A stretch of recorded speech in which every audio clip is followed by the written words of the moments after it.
الفاتح.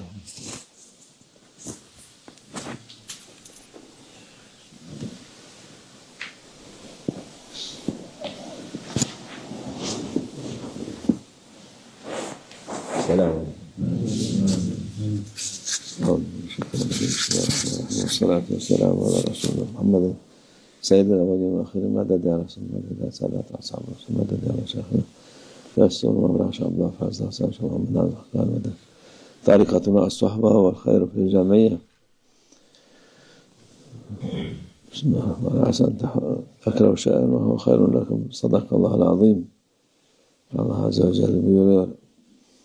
Bazen sevmediğiniz şeyler oluyor. Allah Almighty says that sometimes you may experience things which you do not like. Şer zannedersiniz, hayır olur. And you may think of those things that they are something bad, but those things which you think that they are bad may turn out as something to be beneficial and blessed and good. Yani her şey bu dünyada Allah'ın izniyle mümin için hayırdır. By the permission of Allah Almighty, anything that happens for a believer is something good.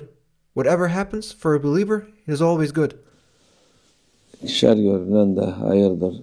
Even if something appears to be bad, for a believer, it will always turn out to be good. Şer hayır da inşallah hayır olur. And so we pray, inshallah, that those things which appear to be good may turn out to be that those things that appear to be bad, we pray, inshallah, that those bad things may turn out to be good. Çünkü bu dünya cennet olmadığı için We must know that this world is not paradise. Sıkıntı da oluyor. And that is why we may experience all kinds of troubles. Darlık da oluyor. And we may experience all kinds of hardship. Her türlü şey oluyor. And we must know that in this world anything can happen and does happen. Sana düşman olan da oluyor. There may be people who may oppose you like enemies. Sana kötü söz söyleyen de oluyor. And there may be people who may say bad things to you. Onlara hepsini hayır vesilesi olarak göreceksiniz. But you must look at all those bad things as means for you to benefit from goodness and from blessings, and you must consider those things as sources of blessings.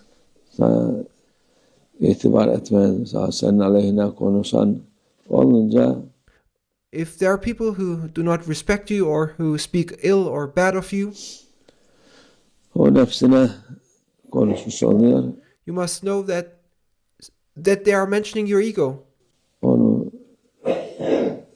doğrudur diyeceksin. When something says something bad to you about you, then say, yes, that person says the truth. My ego is bad. Bu benim nefsim daha kötüdür. And you may say, in fact, my ego is even worse than what they say. Onun için bu adam ne söylüyorsa doğrudur.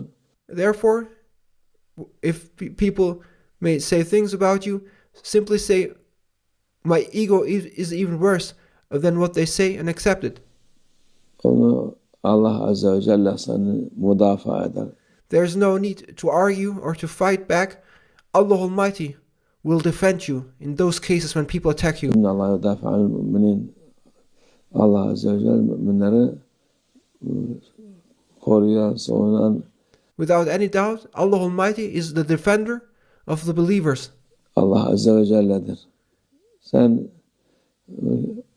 böyle bir şey olunca kendine müdafaa etmeye gerek yok. If something happens, if you are attacked verbally or in any form, no need to defend yourself. Allah Almighty will defend you. Nasıl olsa Allah Azze ve Celle müdafaa ediyor. Daha ne istiyorsun sen? What else do you want? Allah Almighty defends the believers. Sen istediğin kadar konuş, daha beter. By talking, by defending yourself, you will only make things much worse. Olur. Sana faydası olmaz. And there's no benefit in fighting back and defending yourself by talking. It will not be good for you. Öteki türlü hem Allah Azze ve Celle müdafaa etmiş oluyor size, hem sevap kazanmış oluyorsunuz. But if you keep silent, then Allah Almighty will be the one defending you, and on the other side you will also be gaining rewards by being silent. Sabrettiğiniz için. And Allah Almighty will reward you for your silence and for your patience. Ona cevap veremediğiniz için. And Allah Almighty will reward you for not fighting back by giving answers back to that person who assaults you. Sevap kazanmış oluyor. And you will be thus obtaining rewards. Şimdi de bu vakitler insanlar bir şey yaptık zannediyor, konuşuyor. People think that they accomplish something through talking. Birilerine hakkı müdafaa ediyoruz diye. They say we stand up for the truth, we defend the truth, and then they start talking. Hakkı müdafaa eden cahillerden konuşulmaz. But you must know that there's no sense in talking to the ignorant person. Cahille konuştun mu daha beter. If you talk to an ignorant person, you will only make things worse. Günaha sokarsın adamı. And you, even further, you may be the reason for that ignorant person to even commit a sin. Sen de günaha girmiş olursun. And then by talking to an ignorant person, you will make the person you talk to commit a sin, and you will yourself also be in a situation where you will perform a sin. Faydası da olmaz. Onun için cevabı cahil sükut demişler. Therefore, the best answer to the ignorant person is silence. Cahilin en güzel cevabı soracaksın. The best answer you can give to an ignorant person is silence. Şimdi bu bir hayli şeyler çıkmış. Şu böyle dedi bana, bu böyle dedi. Hemen yazıyor orada Allah'tan. O şey yazamıyoruz, ne cevap verebiliyoruz. Now there are so many means with how people communicate. People post and write things and then they fight back and respond. We are thankful that we don't know how these things work and we cannot write those things. Görmüyoruz zaten Allah. Hiç görmeyin. And we don't see those things. And be that way too. Don't even see what they write. Bakmayın. Don't even look at what they write. Görseniz de cevap vermeyin. And even if you see by accident what they write or say, don't give an answer back. Cahilin şeyi odur, cevabı odur. That is the best answer you can give to an ignorant person. Silence.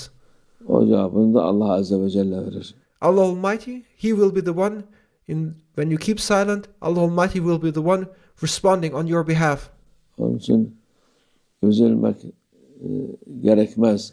Therefore, don't be sad about what others say. Müslüman Allah'a hamd edecek, şükredecek ki As Muslims, we are thankful to Allah Almighty, and we must show our gratitude and appreciation to Allah Almighty. Bunlar bize değil kendilerine zarar veriyor. And you must know that when people assault you, you must know that they cannot harm you. They are only harming and causing damage to themselves. Başka türlü sen konuşursan zarar sana da gelir. When you talk back, however, then you will also harm yourself. Onun için onlara hiç gerekmez. Therefore, there's no need to give a response to them. Siz insan hakikati öğrenmek isteyen varsa ona konuşursun. Yok. If somebody is interested in the truth sincerely, then you may explain.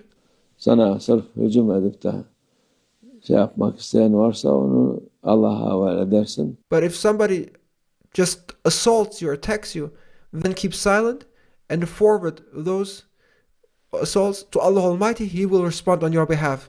Allah hepsinin hakkından gelir Allah'a. Allah Almighty will deal with all of them and handle all of them. Azze ve Celle her şey onun elindedir. He Almighty Allah is the one who it is within His hands where everything is.